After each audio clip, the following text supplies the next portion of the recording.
Prevention is the first of right efforts, and this is worth reflecting on again and again in your life. The prevention of what?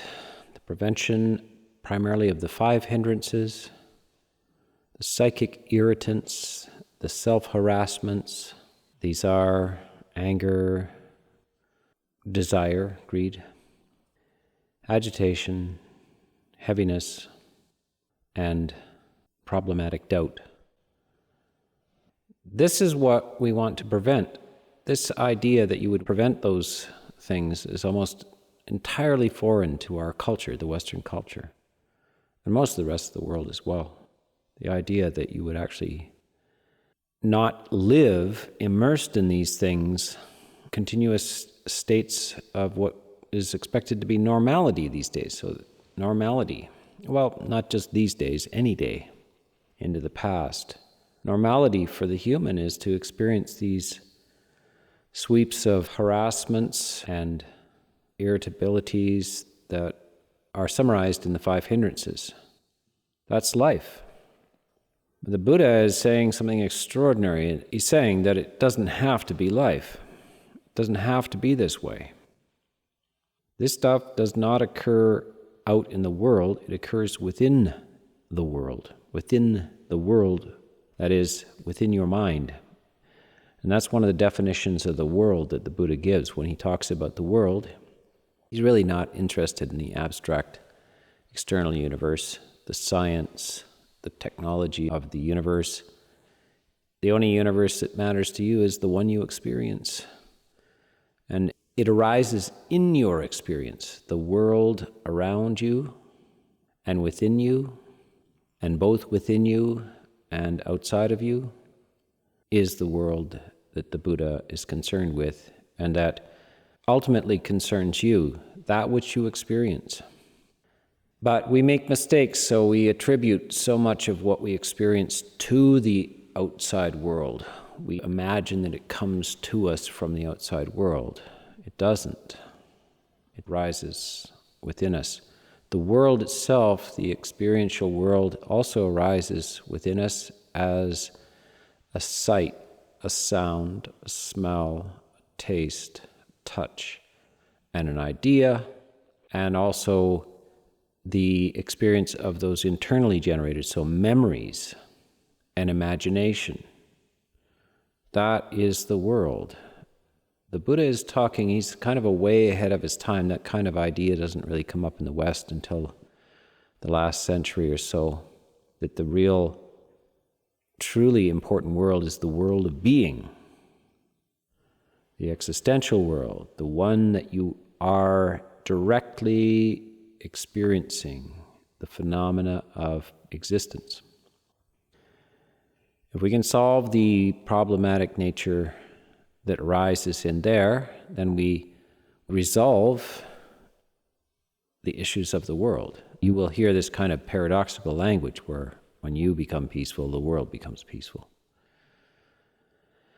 We very much in the West and in modern times separate the inner world and the outer world, and there's peace in the world, and it's entirely different from your peace, etc. So we're focusing on it in a new way, defining the extent of the possibility of experiential reality as that which rises within you, within the mind, within the emotional system. Right? So now you really can do a lot to bring peace to this world that you experience. And the first tactic is prevention. Much better to prevent than to remove. This is not exclusively known to Buddhism. I come across this phrase in the Tao Te Ching, the root text of the Taoist tradition, and Lao Tzu in there says, the very memorable phrase, "Stop trouble before it starts." Very brief, but something I carry around. Just stop. If you can just stop it before it starts, so much easier. So this is something that you need to have a lot of tactics. You spend time in your life doing this. There's so many things that were dumped into the world without any kind of understanding of how to deal with it. Such things as, say, money. I don't know about you, but to be dumped into the world at 18 or 20 or something like that, and never really have thought about this, like how much where did you spend it, how much you need, or this and that, like just nothing, no knowledge whatsoever. Eventually start to figure out where all the money is going. Coffee and muffins. It was that simple. When you go to a nice restaurant and leisurely buy your breakfast every morning, and turns out it diminishes your little student account in a drastic way, but doesn't seem like very much on one day, does it?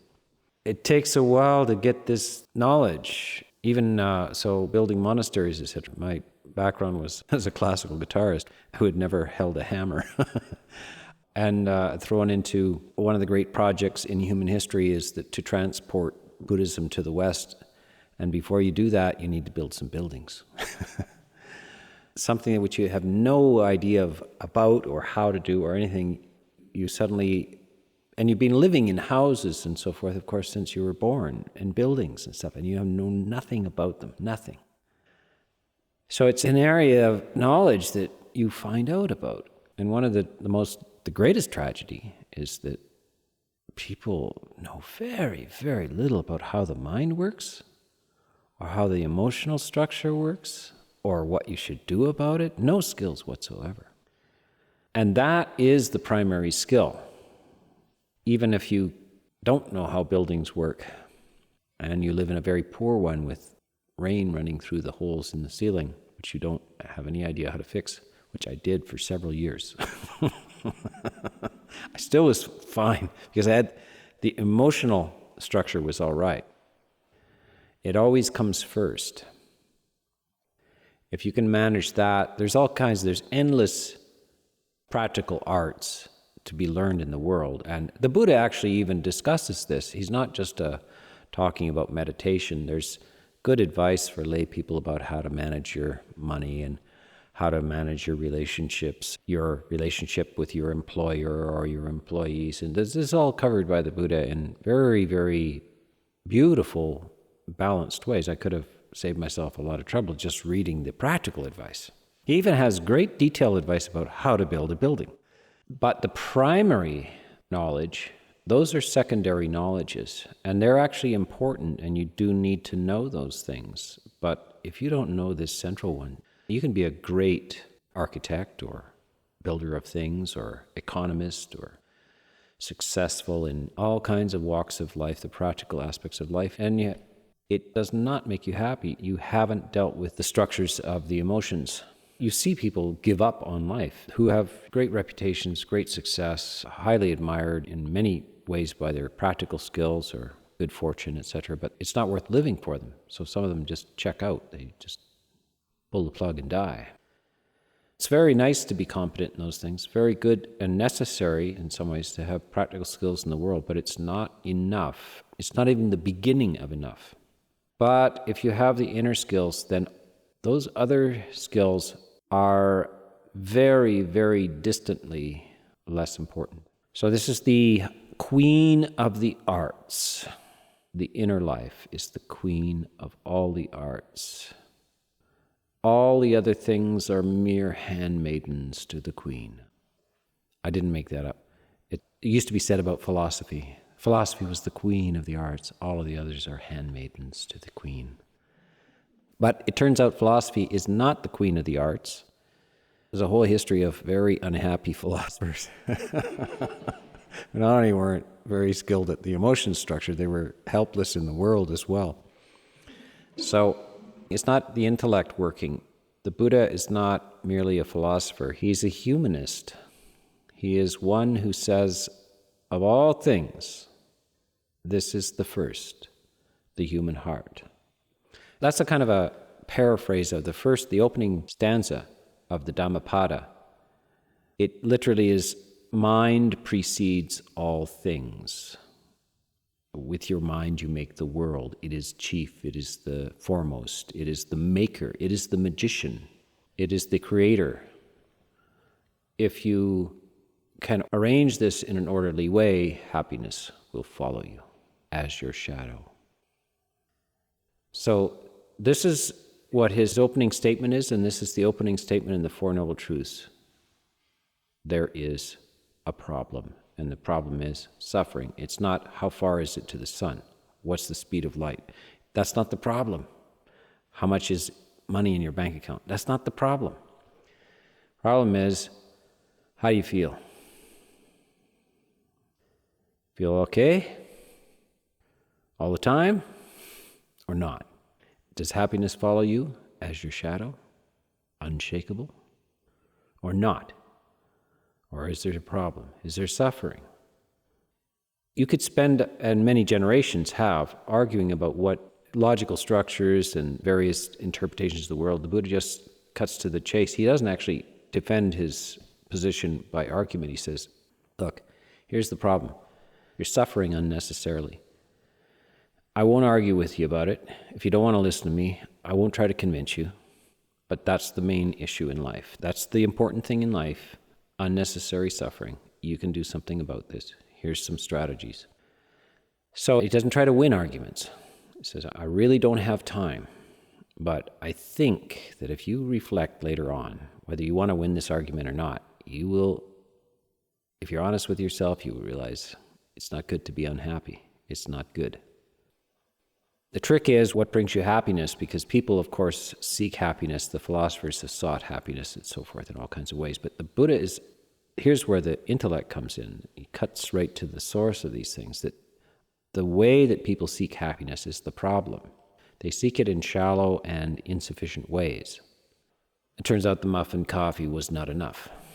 I took a good shot at it. I was young, Anyway, this solution to the unnecessary suffering of life is, it doesn't occur to the ordinary person. It doesn't even occur to very, very bright people. The Buddha is extraordinarily bright.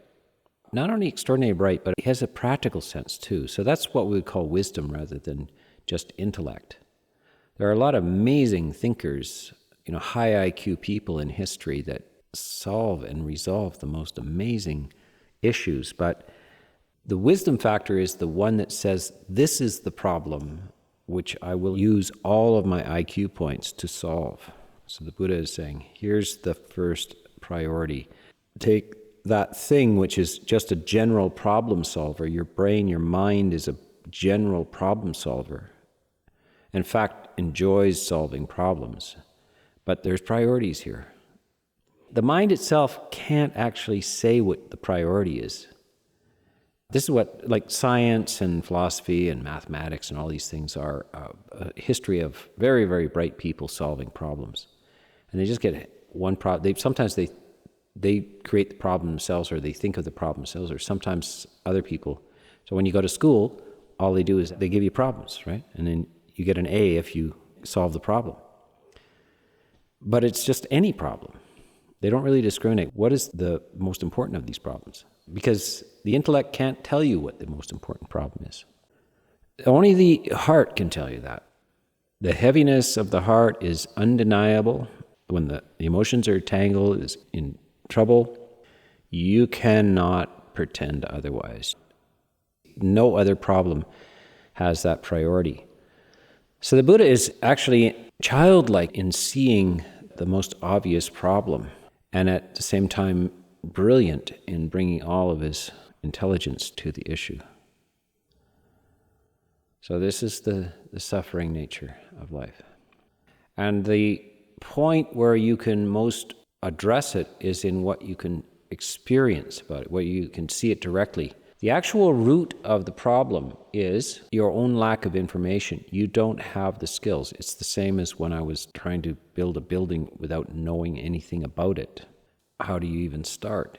The problem in that case was not a lack of hammers, or a lack of tools, or a lack of measurement, or even the ability to measure things or calculate things. It was just that you basically don't know what to do. And so that is the root of all of this main feature in life of suffering itself. The unnecessary suffering of life has its roots in lack of knowledge, ignorance They have the same word in Pali, avijja, as we do in English, ignorance, lack of knowledge. Avijja. Vijja means knowledge, ignorance, gnosis is knowledge, and lack of. So the absence of knowledge, and it has various divisions, and one of them is just the sheer lack of information, not having the information. The second one is misinformation. That is that you got it wrong. You got the wrong map, or there's a mistake on the map. One thing is to not have a map at all. You're just wandering around in the wilderness without a map. Then you get a map, but it's, as we know in history, there be dragons on this terra incognita, this unknown territory. The whole map it's flat. It's the wrong shape. The continents are too far away, or they're too close. So that's misinformation. But then there's the worst, disinformation. The guy that wants to get the treasure in South America hands you a map, but it's carefully drawn to make sure you don't get there. So we get the three types. This is the root of our suffering, is we have lack of information, misinformation, just honest mistakes, mistaken advice. When I'm talking about misinformation, I'm talking about our upbringing, all of our childhood, not just our parents, but everything we heard in school and our little buddies on the school ground when we were 7 years old telling us this and that, all kinds of stuff. Huge amounts of misinformation were communicated to us. And then as you get older in life, you think, oh, that was all wrong. What they said was just completely wrong. It's not easy to figure that out. I wonder how much more that I'm misinformed, that I don't know yet, that I haven't figured out, oh, that was wrong. And then there's some deliberate, sort of sinister kind of misdirection and disinformation. And, we know about that in advertisements and trying to get you to buy things you don't need, etc. This deliberate misdirection, disinformation. Smoking is good for you. All the movie stars do it. It's cool. Disinformation. This is the roots of it. Unfortunately, we really can't see this stuff directly. This is the problem with our ignorance. We can't really know what we don't know. So we have to take another approach. What you can know and experience is your anger and desire. You can know that. You can know when you're angry and know when you're wanting, craving, hoping, desiring. You can know that directly. You don't know why necessarily. It seems that this stuff arises. You can't really see the deceptive roots of it, but you can see the anger itself. So there's an interesting strategy the Buddha gives. Avijja, this ignorance, is also known as delusion. Delusion means that you have a false sense of reality, but it seems absolutely real. A delusion is not really up for discussion. It's apparent and obvious to you that this is real. But when a person is deluded, you don't feel deluded. You feel the opposite. That's why it's not really good delusion if you know you're deluded. It's not really delusion. It's because you don't know you're deluded that it works so well. You can't see your own delusion, just like you can't see your own eyes. And so you need to see the secondary effects of delusion. And two of the strongest ones are the anger and desire. So if you're taking up the Buddhist path seriously, what you have to do every time you get angry, say, oh, I must be deluded. I'm angry. Because it doesn't feel like you're wrong in being angry. You feel justified in your anger. I'm angry because of the government. I'm angry because of the neighbor. The neighbor is doing idiotic things. Who can not be angry? I mean, it's just obvious. What? In that case, you have to say to yourself, I must be deluded. I can't see the delusion itself, but I must be because I'm angry. When I'm angry, that means I'm deluded. It's kind of like me, diabetic or something like that. I'm getting dizzy. oh, I must be short on my insulin, or I must be, because that's the sign of that. The dizziness is not the problem. It's the lack of whatever. I ain't a doctor. I'm out of my depth here. But when you eat too little or drink too little, you're out in the sun too much, you feel dizzy. Dizziness is not the problem. Oh, I must be dehydrated. I must be. I can't feel the dehydration. I feel the dizziness, but not the dehydration. So I must be dehydrated, right? So that's what anger and greed tell you. I must be deluded.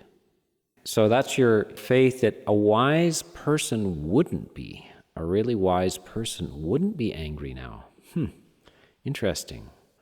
I'm angry, but a wise person wouldn't be. A person who has seen through these various things wouldn't be now. So, that's interesting. That tells you, like, just theoretically, that this is unnecessary. What I'm experiencing, this anger, is unnecessary. By the way, I hope you all understand that anger is suffering. Not everybody immediately understands that or agrees with that anger is a negative experience. It's not a good experience. It's not a positive experience. It's not good to be angry. You're not getting something out by being angry. You're actually getting something in by being angry. What is that? The illness, the unpleasant feeling. Anger always arises associated with unpleasant feeling. Always. It's never pleasant to be angry. It might be like being irritated might feel better than being profoundly depressed, but it's not exactly a good feeling. It's just less painful than being absolutely catatonic with depression. It's slightly better than that, to be angry. There's sign of coming out of profound depression. One of the first positive signs is a little anger. But it doesn't mean that anger is good. It just means there's hells deeper than anger. Anger never qualifies as happiness. Never. Never rises with a pleasant sensation. The Buddha calls it an illness. And when you get over anger, it's like getting over the flu, or it's like getting over a sunburn or some sort of pain. You're freed from the pain. When you're over the anger, you feel it's like getting over a cold or something. You feel over the illness. This anger and greed is very, very important in this process to see these two things, because if we can address those two, they will help you melt your delusion. They will cure your delusion. They will improve your map. It's kind of self-correcting stuff. If you can, again and again, just decide not to be angry under any circumstances. I mean, you'll forget, of course. 2 hours later, you will fall into it. But most people never make that determination whatsoever. It never occurs to them to say, I will not be angry no matter what. But to make that determination, see how long you can carry it out. Every minute that you are anger-free, you are actually attenuating your basic confusion about reality. You are weakening your tendency to be angry.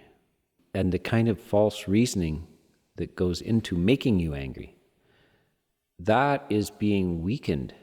It's being deprived of its fuel. It's a little circle that goes around. And of course, this is your summary of Buddhism, isn't it? The summary of the problem of life is just 3: greed, hatred, delusion. And the cure for that is the opposite. Not greed, not hatred, not delusion. Or in their positive forms, not greed is generosity. Not hatred is loving kindness or kindness. And not deluded is wise, clear, lucid, intelligent. These are the end of the problem of greed, hatred, and delusion, the opposites. Those things go in a circle, they feed on each other. And the problem is, it's very difficult to see the delusion itself. You can't see the delusion itself, but you can see the other two. So if you see those two and you do a lot of prevention, and it's just very simple. It doesn't have to be all that sophisticated. It's just like, let's see if I can go an hour without being even irritated. And then, you just go over a glass and, oh, right, yeah, right, okay, right.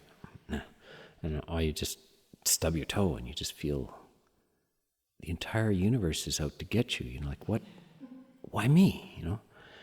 Just like that. It's amazing how close that is. But if you can make that determination and just try to carry that along for a period of time, every time you do this, you are winning the battle. You are diminishing the potential for that. One of the definitions of karma is a very sophisticated structure, by the way. The way we use it in language is almost always wrong, but it's as sophisticated as the laws of physics. There's cause and effect in the psychological dimension, in the emotional dimension. And one of the laws, one of the aspects of this is that whatever you do, you tend to do again. You're setting yourself up, you're training your mind, and you tend to do it again. So whenever you decide, I'm not going to be angry, if you can succeed with that for a period of time, it makes it that much more probable that you will do that again. And that you will, if you succeed in that you will succeed in doing that again. So that is you're sowing the seed, the action that will result in this resultant. So karma is this intentional action, and the resultant of it, which is called vipaka, is that the next time you try to do this, it'll be that much easier. In the same way that anger works, when you get angry, you have inclined yourself to get angry again. You have made it easier to get angry again. Anger becomes a habit. Depression becomes a habit. Pessimism becomes a habit. Disappointment becomes a habit. Self-criticism becomes a habit. The inner, harsh, critical voice is magnificently practiced again and again until it becomes effortless. You can just spot your faults and in a condemning voice point it out just like that without the slightest effort. Effortless. But all it is habit structures, and we can change those. And eventually walking around without anger and with having a sense of goodwill and so forth become effortless after a while.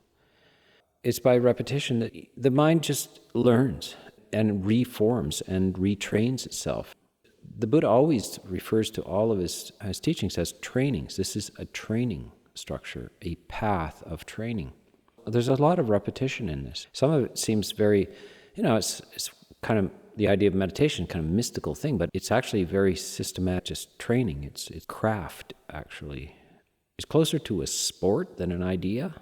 It's closer to learning to throw a baseball than it is to scientific theories or something like that. Ideas. It's embodied. It's in your whole body. Your body-mind is a single unit, and you're retraining the whole structure. But you just need to know how to do this, and you don't have to overexert with this. It's something you just work at a lot. Just whenever you have an opportunity, you just kind of bring it up, make a new determination for the next half an hour. I'm not going to hope to win the lottery. I will not hope I win the lottery. I shall not buy a lottery ticket. I don't care about that. I've got enough money. I won't think about that I want more. I don't need a promotion. I don't need more money. I don't care about the mortgage. I don't. I feel good. And keep that up for another 10 minutes until you fall back into the the wishing, wanting, hoping, fearing.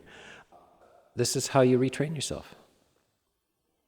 It's not that mystical. It's a very pragmatic psychology, and it involves that. There's all kinds of other support structures for it, like, I know you go to a monastery and you listen to me talk. Wonderful. That's part of this whole thing. You get support from an external voice, also somebody who's done it a lot. That's one of the skills of how we overcome this misarranged map. And then we get encouraged to practice this. We also kind of hear words that say, right, they're talking about my mind. That's me for sure. Okay, so it's in somebody else's mind too. So they know what that's like. And you do this and you do that, and that's how that works out. Interesting. So that's very, very good to know. That's how you learn to build a building as well. You work with the carpenters, and eventually you sort of pick it up, So this is the value of prevention. Remember, this whole talk started about prevention as the first of the right efforts. Prevention. And prevention of what? The 5 hindrances. just pure prevention, without a lot of insight into the why this arises and all this. Just prevention has a remarkable capacity. It changes the circuitry. Just prevention. Just prevention changes the circuitry.